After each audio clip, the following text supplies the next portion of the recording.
Visão dissonante. No meio do domingo pálido, em desarmonia com o cinza sombrio e metálico da avenida, um ponto luminoso se debate colorido num jardim, acariciando a vista. Borboleta na Paulista. Um brinde à poesia de Érico Marim.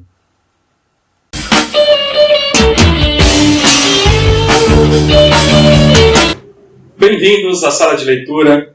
Hoje eu tenho o prazer e a honra de ter aqui Érico Marim. Um brinde à sua poesia, Érico. Obrigado.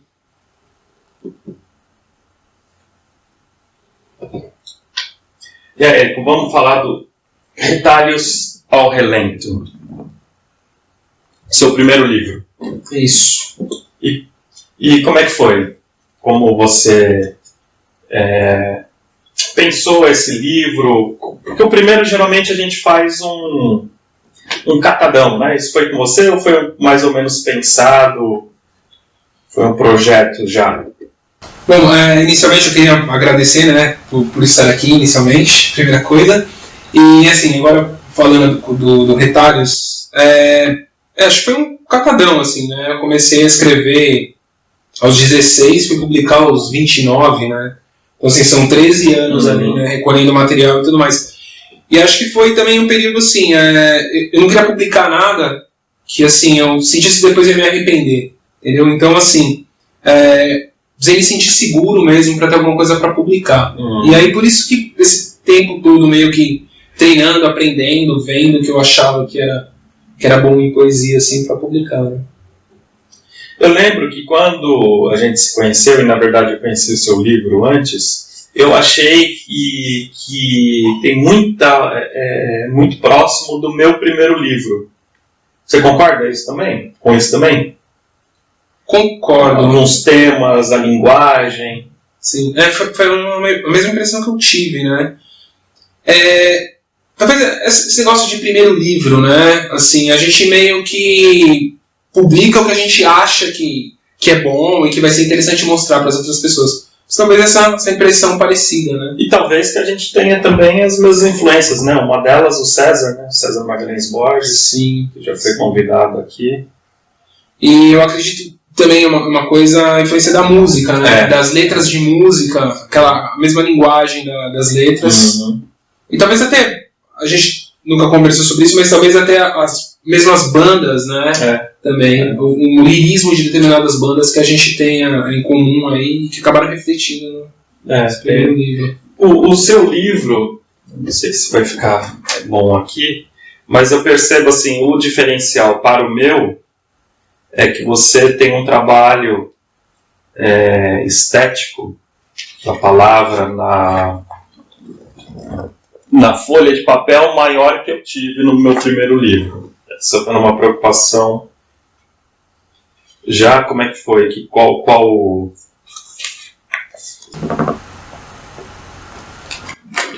Como que você chegou a esse...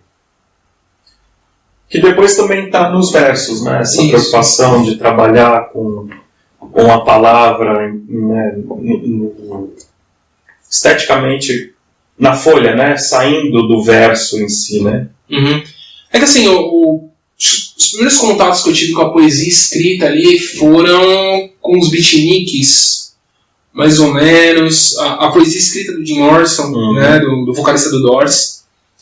E aí eles tinham um problema em deixar o poema com aquela estrutura mais, assim, uma estrutura que a gente pode considerar mais clássica, né? Então só um pedaço do papel, os versos...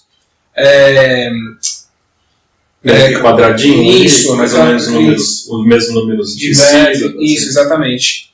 E aí, por conta disso, né? Então eu vi um verso aqui, o verso na outra extremidade do papel, aí de repente tinha um espaço grande, um outro verso ali, o verso de uma palavra só ali jogada. Então acabou virando uma referência realmente na hora de escrever. Tinha que distribuir as palavras no papel, usar esse espaço do papel aí, né, da melhor maneira possível, distribuir o máximo possível os versos. Muito com isso. E aí tinha uma certa preocupação com a forma, com o desenho também, né? Eu comecei a desenhar antes de começar a escrever, né?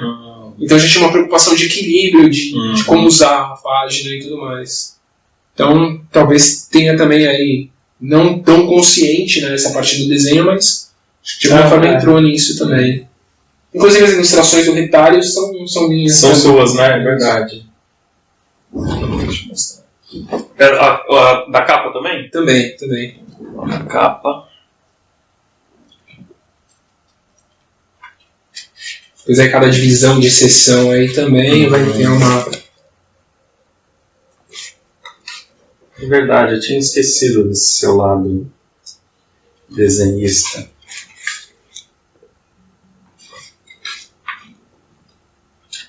Foi. E aí eu quis, né, aproveitar a oportunidade de publicar um livro e de querer colocar esses desenhos também, meio que publicar alguns desenhos e tudo mais.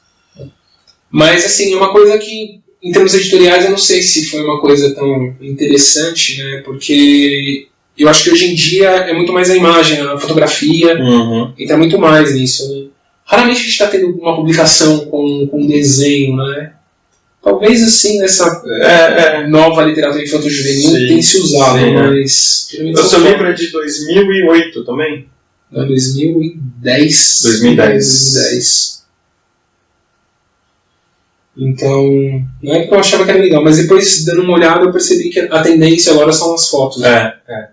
E até mesmo acho que pelos recursos, né, são mais fáceis, né, hoje em dia, a câmera do celular, né, assim. E lê um poema pra gente, do Retalhos. Eu gosto desse daqui, acho que tem um pouco do clima do livro, assim. Vitrine. Vejo tantos exaltados diante da vitrine. Eu olho e só vejo meu reflexo. Nada que anime.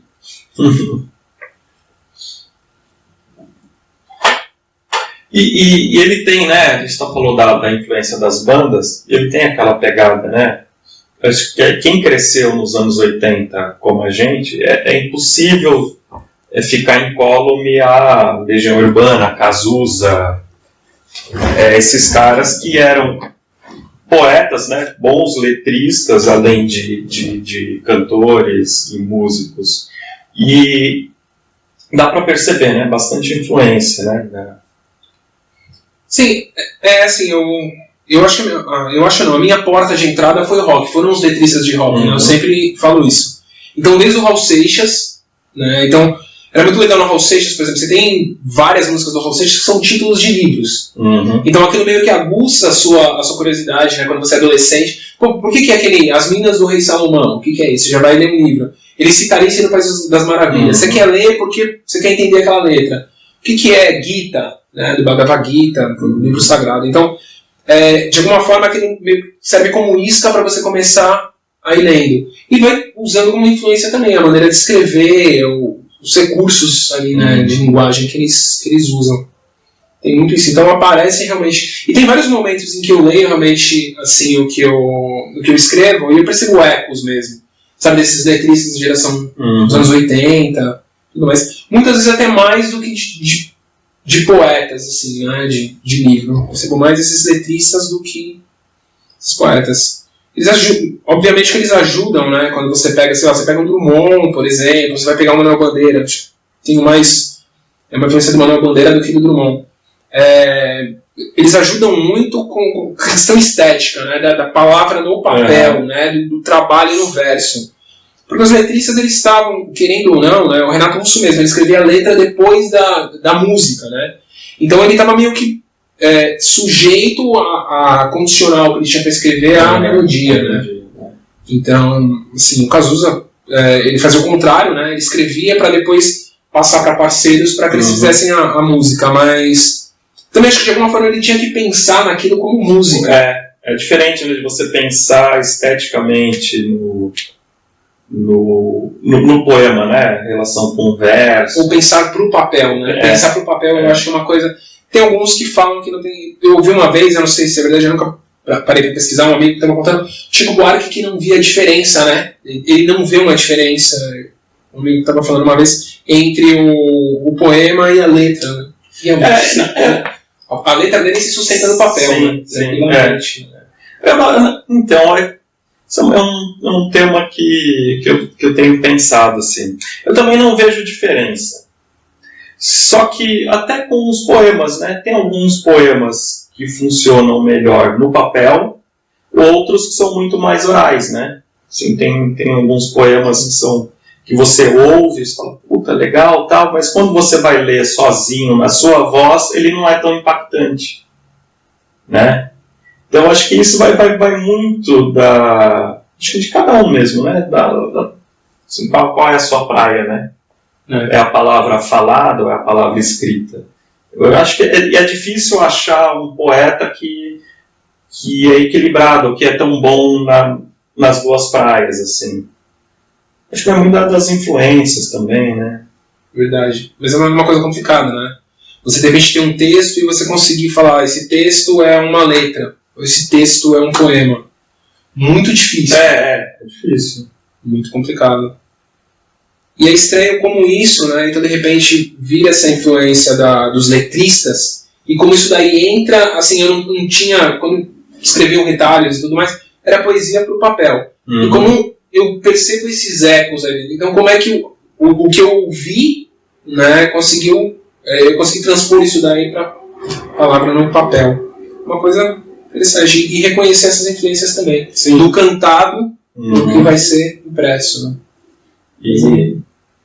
E se a gente pensar ainda hoje, né, velho, assim, quanta merda a gente está ouvindo por aí, né? Difícil. Talvez essa nova geração não vai ter essa influência, né? Que você falou. Eu lembro, quando eu era moleque, devia ter, sei lá, 12, 14 anos, acho que nem isso.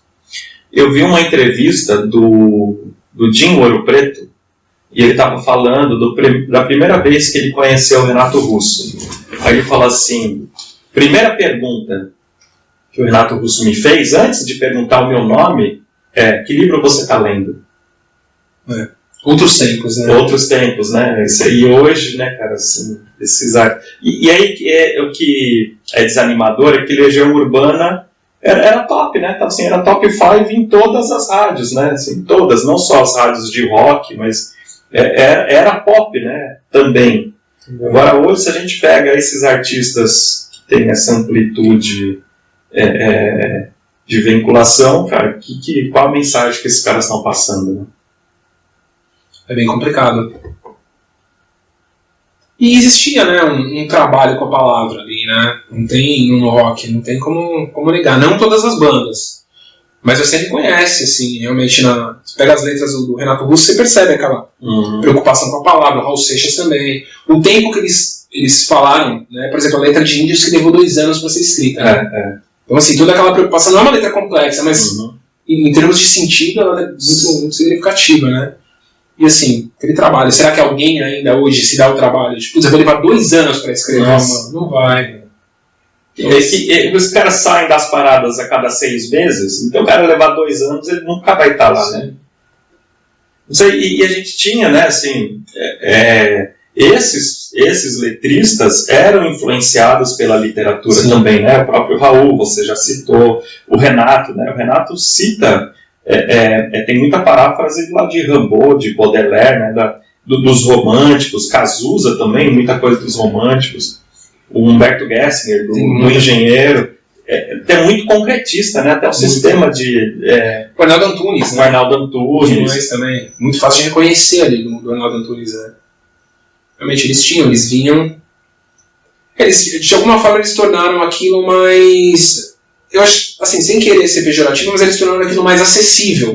Aquilo que estava no livro, né? Sim. Da maneira que eles cantaram.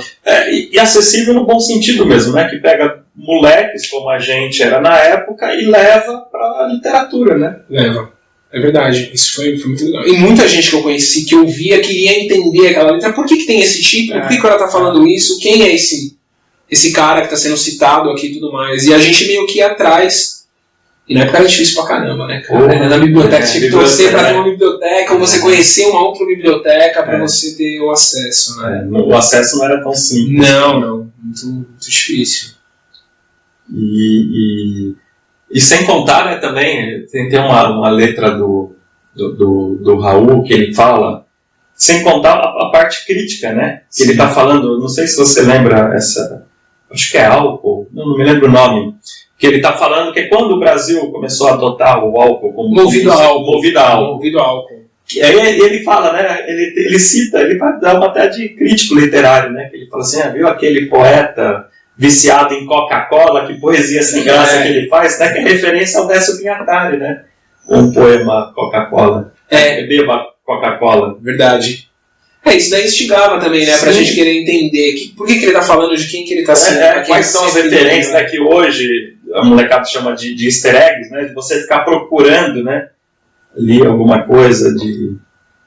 E eles eram muito bons em... As letristas dos anos 80, o Raul Seixas também, em fazer esse tipo de coisa, né? De jogar um verso, alguma coisa, usar uma palavra, citar alguém. De repente você ficava... Eu lembro que eu ficava muito assim, né? De querer entender realmente a letra, né? Cara, o Renato Russo, né? Que usa o Camões literal lá, né, cara? O soneto do Camões está inteiro. A Carta de São Paulo, era muito louco aquilo, né? Quando você encontrava na Bíblia, porque tinha no próprio Cart, né? Você via, putz, era a letra do... E ele fez a união, né, do Camões com a Bíblia. Acho que isso era bom pra gente, né? Isso instigava a gente a ler, se interessar, né, ir atrás.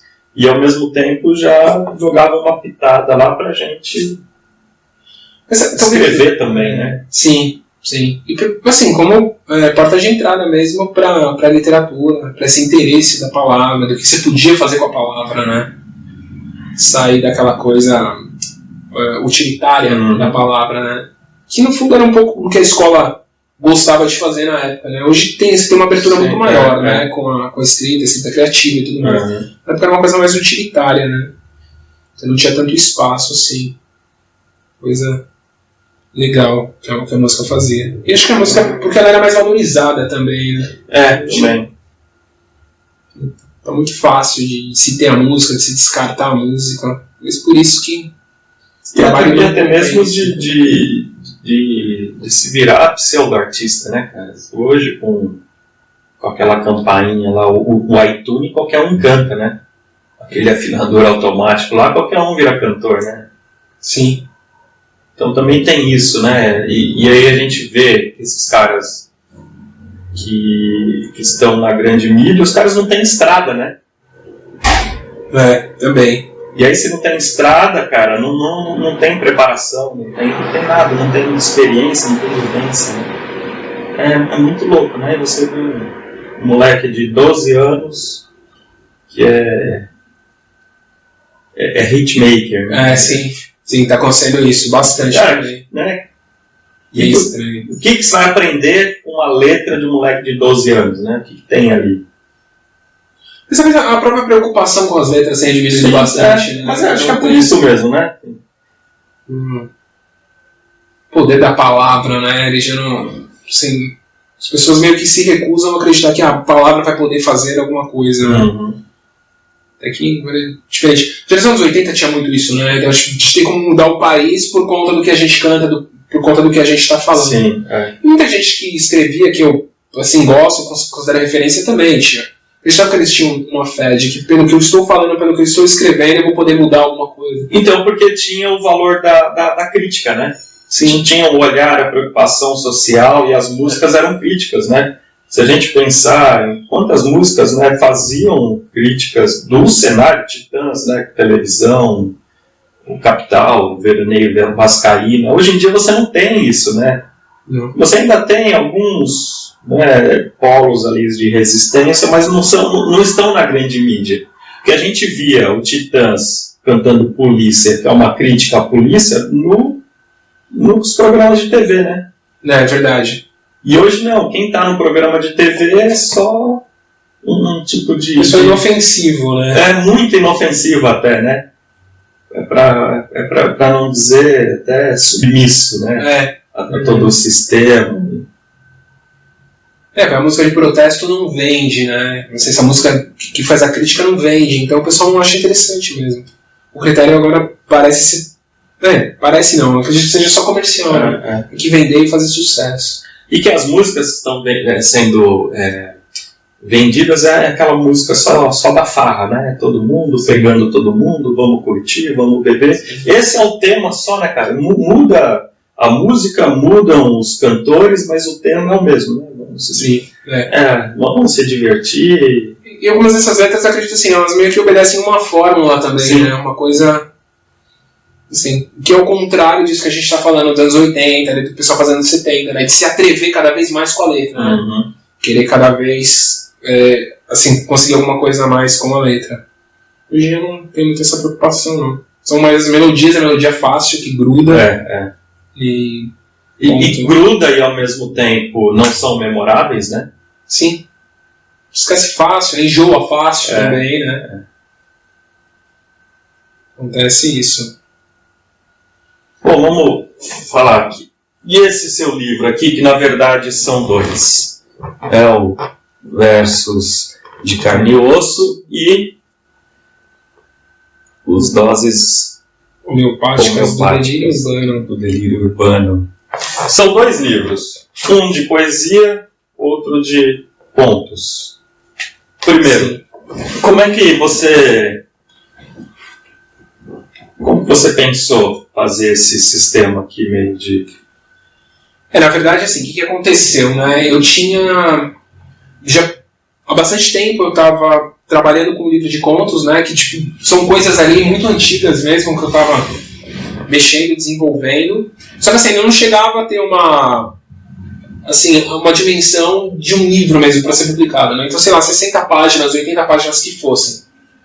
E ao mesmo tempo eu tinha alguns poemas que eu estava trabalhando, que também, assim, eu colocando, juntando, montava um conceito, tudo, e, de novo, eu não chegava à dimensão de um livro. Aí, um belo momento, eu cheguei à conclusão de que, assim, foi bom, então eu vou juntar esses dois livros aí, né, esses dois começos de livro, eles juntos vão formar um livro. E aí veio essa ideia.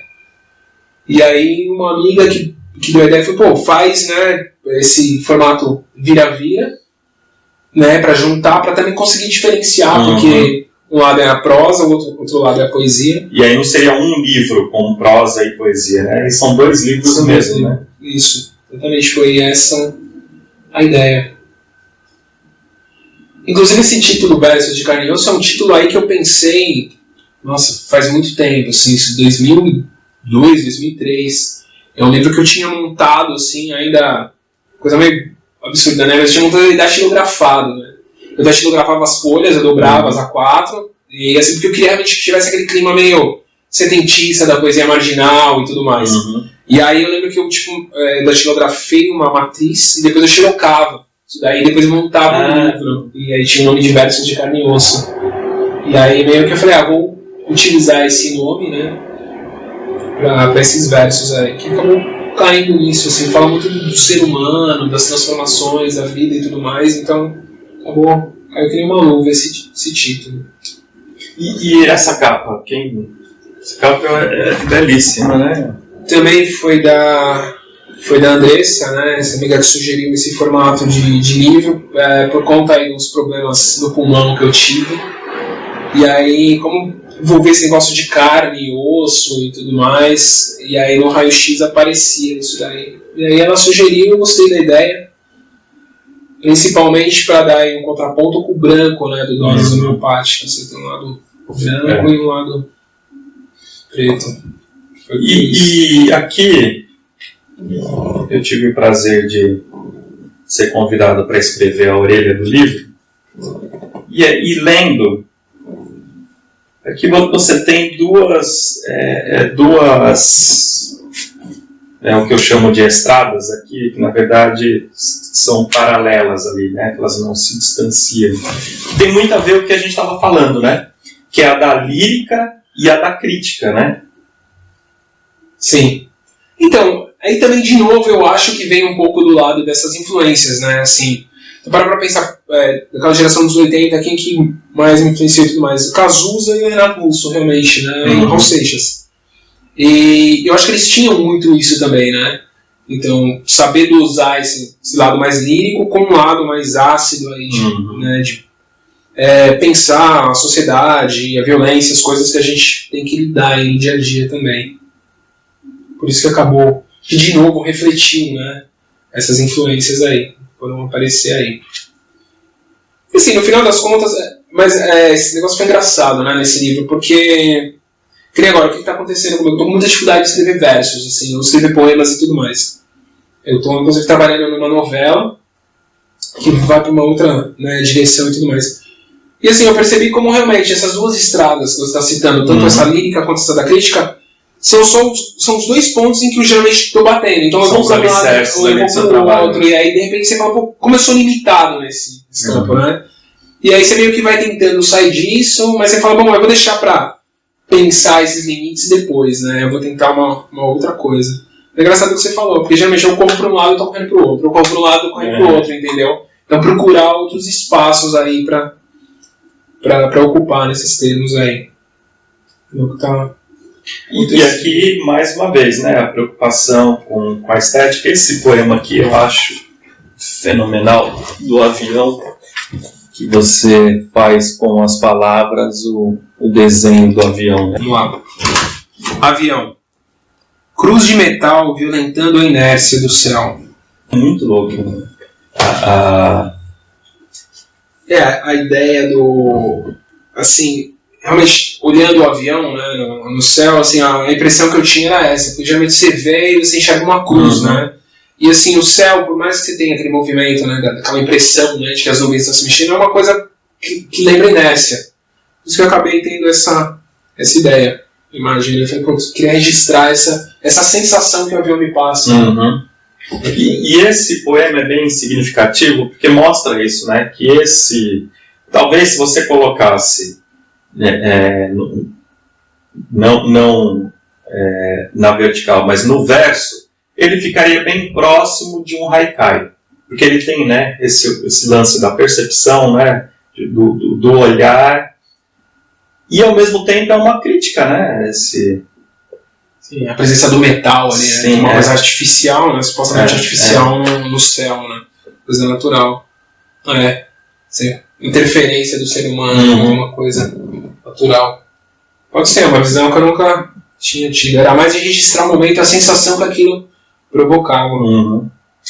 Se a gente pegar só o Retalhos ao Relento e o Versos de Carne e Osso, o que você acha? Qual foi o grande salto aí? Qual o grande diferencial entre um e outro? O Versos de Carne e Osso é muito mais maduro. Assim, o Retalhos ao Relento é aquele negócio. Tem alguns poemas que eu leio e eu me pergunto por que eu quis colocar ali, né? Na época fazia muito sentido. Assim, eu acho que pelo próprio clima do livro, né? Se justificava a presença deles. Hoje, como peças assim separadas, eu acho que eles não valem tanto assim, né? Então eu não colocaria alguns poemas, talvez colocasse alguma outra coisa, né? Por isso. Eu tinha um problema, eu acredito que não é que eu tinha ainda, acredito que ainda tenho, de querer, assim, às vezes a peça em si, a peça isolada, pode não valer tanto, mas dentro do conceito ele fica interessante. Na época isso pesava muito mais, né? Por isso que na hora que eu fui pensar o livro eu acabei colocando o poema, porque pelo conceito ele funcionava muito, muito legal. Mas se você pegar ele isoladamente, talvez não seja tão interessante. Você já teve esse tipo de problema também, de pensar um conceito e de repente... Sim. O poema fica muito legal dentro do conceito, naquela linha que você pensou, mas isoladamente talvez ele não seja não tenha tanto peso. Não, mas eu acredito também, não sei se você concorda comigo, eu vejo um livro como um disco, fazendo novamente analogia com a música. E num disco você tem, né, as músicas de trabalho, são as mais fortes, mas você precisa de outras ali para completar, né? Então eu penso num livro assim mesmo, sabe? Umas que são os carro-chefe e outras que vão só completar ali, né? Eu também tenho isso, eu penso muito o livro como disco, né? Então aquele primeiro poema tem que ser alguma coisa que realmente chame a atenção. Porque geralmente onde as pessoas não vão percorrer, vão chegar até a página 35, por exemplo. Vão pegar as primeiras realmente, vão dar uma olhada e pegar. Então o primeiro poema tem que ser aquele que era a ideia do disco, né? A primeira faixa sempre tinha que ser aquela que ia arrebatar todo mundo. E as mais comerciais estariam no lado A e o lado B, aquelas, né?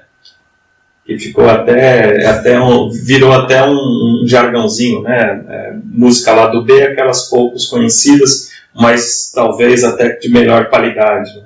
E algumas vezes, assim, aconteceu várias vezes, né? O disco era clássico, e você gostava de uma música que ninguém conhecia do disco. Você, tipo, falou, não, essa daí que eu gostava, acontecia bastante. Mas eu fiz essa pergunta, Érico, porque eu senti isso mesmo, assim, um poeta muito mais maduro e muito mais seguro, com um plano muito mais definido. Aqui, por mais que eu veja que tem um conceito no Retalhos, mas é um conceito muito mais abrangente. Aqui não, esse conceito é muito mais estreito, assim, né? Ele é muito um plano muito mais seguro mesmo, assim.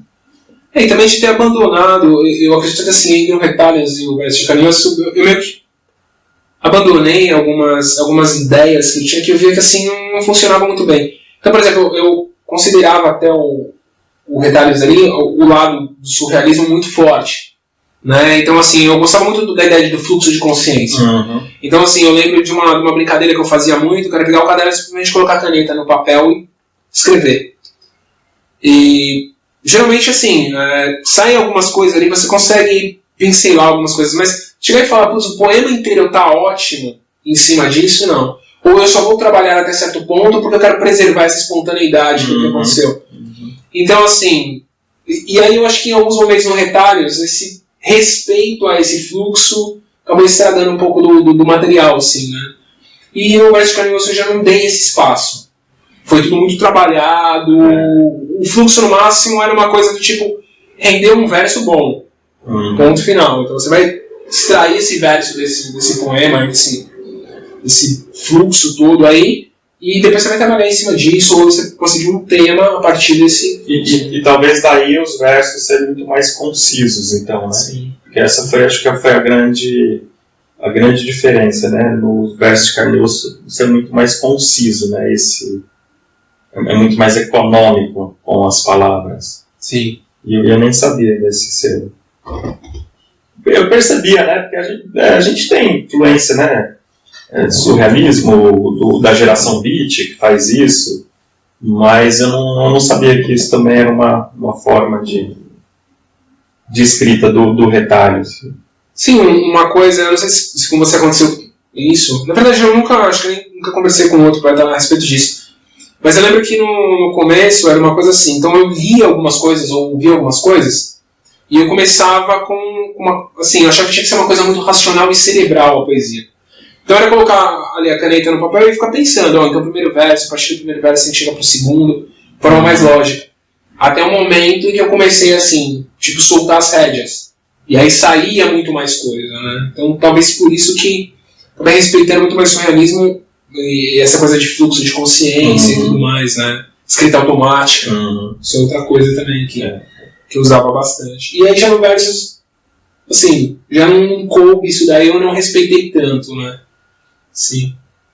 Isso ficou uma coisa mais... Deve ser uma coisa até mais trabalhada, né? Então, acho que esse é o grande lance, assim, né? Tem um burilhamento estético muito maior, assim, né?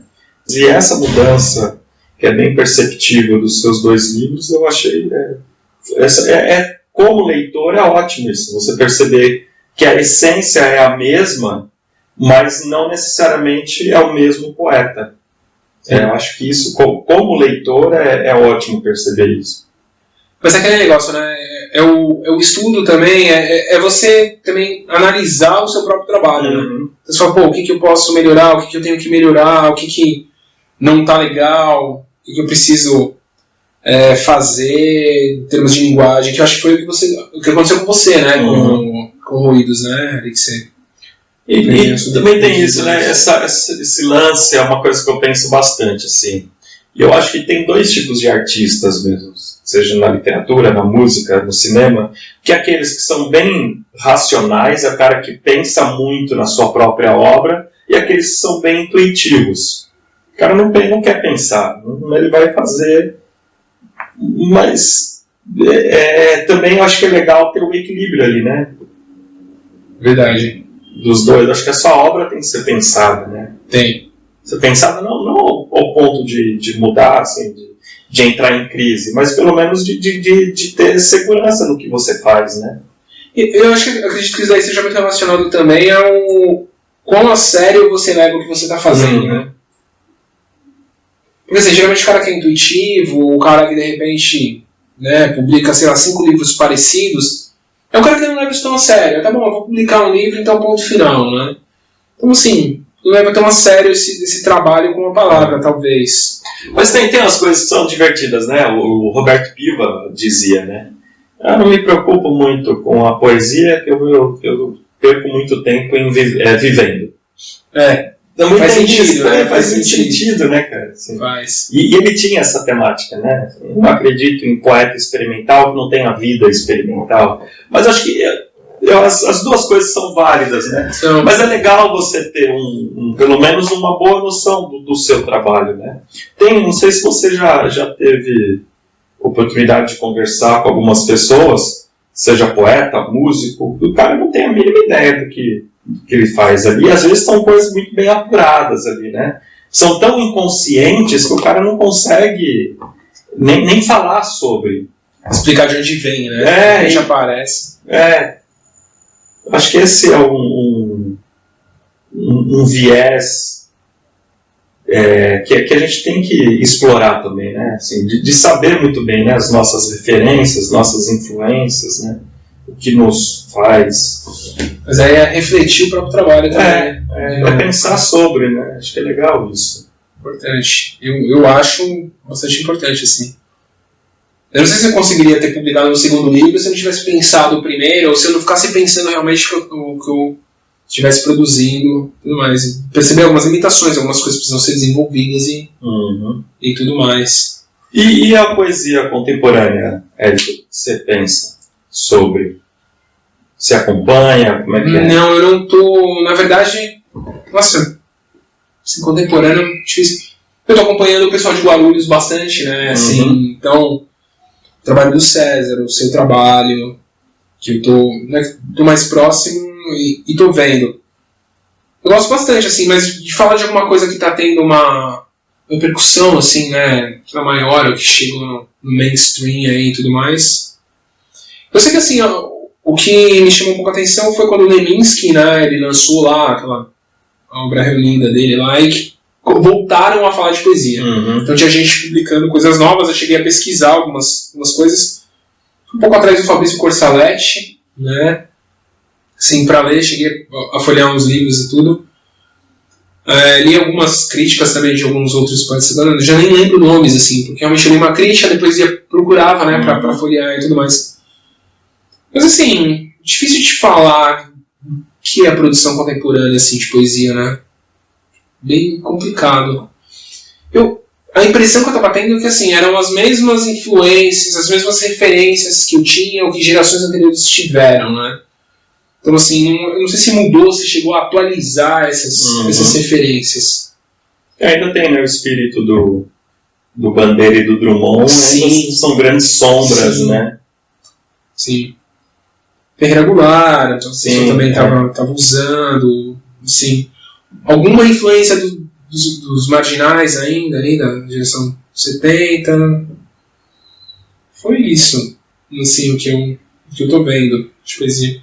Claro que, assim, é uma coisa bastante difícil, né? De não fazer uma ponte aí com quando eu era adolescente, na sala de aula, que eu tinha amigos que escreviam, que se atreviam a escrever. Aí existia uma certa aura ali em volta do poeta, de escrever poesia, mas hoje em dia não existe nada. Eu não vejo a molecada ali, né, na sala de aula escrevendo poesia, né? Tem outras preocupações ali. Então me preocupa um pouco para essa produção futura aí de poesia e também para o próprio leitor de poesia. E sem contar, né, que a poesia contemporânea ela está hoje nas pequenas editoras, né? Sim. Se a gente pegar as grandes editoras, elas estão publicando o que já publicavam, né? O próprio Leminski. E a boa produção contemporânea, além de estar nas pequenas editoras, está aí, né, nos bares, nos saraus, né, assim. Então não tem mesmo essa áurea, né, essa coisa da gente, talvez o Ferreira Goulart tenha sido o último, né, assim, ou poeta, né, de ser reconhecido. Até pessoas que não leem poesia, mas sabem que aquele cara é um poeta. Hoje em dia a gente não tem esse... A gente teve um fenômeno aí, não faz muito tempo, Eu Me Chamo Antônio, é isso? É esse o nome? Não.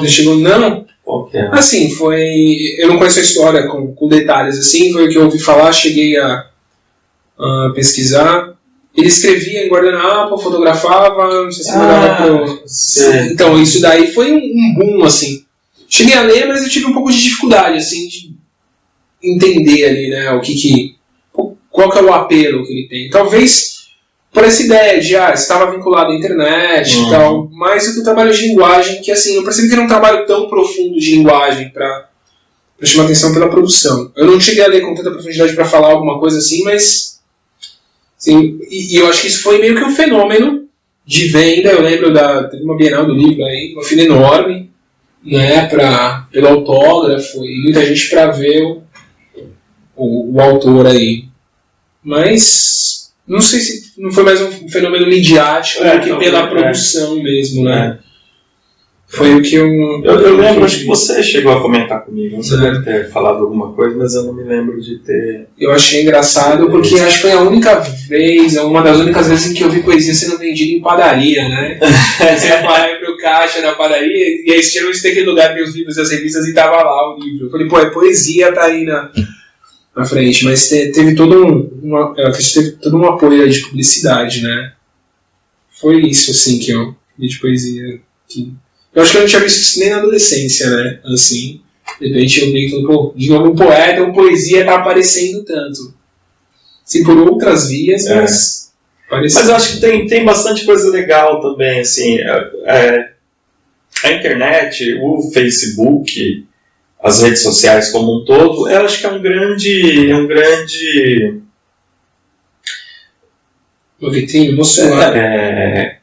conhecido ótimos poetas pelo Facebook, pela internet, pelas revistas eletrônicas, né? A gente não tem tantas revistas, não tem, né? Revistas literárias, tem só duas, acho que é uma que é discutindo. Na verdade, são duas da mesma editora, né? O Conhecimento Prático, Língua Portuguesa e Discutindo Literatura. Mas existem muitas revistas eletrônicas e lá a poesia contemporânea é o carro-chefe, assim, mais do que os contos, mais do que romances. Os blogs também, eu cheguei a acompanhar ali, até 2009 mais ou menos, eu acompanhava bastante. Eu tinha um blog, não era só poesia, né? Eu trabalhava com outros, às vezes alguns textos, assim, algumas coisas, e era engraçado como as pessoas entravam lá, não sabia como eles me descobriam, né? E deixavam um comentário e eu acabava descobrindo outro blog e tudo mais. Eu meio que fiz isso de novo ali em 2013, mais ou menos. Conheci algumas pessoas também estavam produzindo muito... Assim, tinha uma produção muito interessante. E foi legal. Os blogs eu ia meio que atrás. Mas, de novo, você fica num espaço restrito, né? Então, assim, eram seguidores daquele blog, mas era muito pouca gente. Ninguém se dava um trabalho, de repente, né, de um jornal grande, ou de alguma... Assim, de algum... Né, que está no meio de comunicação, assim, que seja maior, que possa dar uma repercussão, que falasse alguma coisa assim, né? Hoje a poesia existe em guetos, né? Se a gente pensar que a publicação média de 100 exemplares, né? A primeira edição, a primeira reimpressão de 100 exemplares são guetos mesmo. Verdade. Então é isso, Érico. Gostaria de agradecer a sua presença. Agradecer a oportunidade aí. Um brinde à sua poesia. Valeu. E aí, se você gostou do papo, gostou do Érico, dá o curtir, compartilhe o vídeo, ajuda a divulgar a poesia. Obrigado. Obrigado. A alma em conta-gotas. Sobre remendos, tiros, suspiros, conversas cor de cobre e outros horizontes, as nuvens conservam um brilho metálico e a garoa açucarada se derrama sobre os ombros. Sob sinais vermelhos, avenidas, faixas de pedestres, calçadas, acenos, tráfego lento e respiração tensa, um abismo espreita nossos passos e as bocas representam mapas do desejo. Entre antenas imitando guarda-sóis, sangue enchendo articulações, luzes despejadas por bares, cruzes e crucifixos, temos Cristo vigiando nossos atos e velando nossa vida imensa, mente frágil. Resistimos, insistimos, apesar de tudo, apesar de todos. Sabemos quase tudo sobre todos, sonhamos sobre todos, sobretudo à noite. Se tiraram nossos pés do chão, já não podemos mais pisar o lodo. Resistimos, duvidamos do que existe e do que foi visto. Nossos sonhos têm a textura da seda, e temos sede. Estamos cada vez mais próximos do pote de ouro no fim do arco-íris. Os olhos, a retina e a íris bateram asas o dia inteiro e agora descansam no perfume do cabelo delas, quase sempre sorridentes, quase sempre olhos sobre tela. Adrenalina, endorfina, nicotina, cafeína e o brilho de sempre, iluminando as esquinas.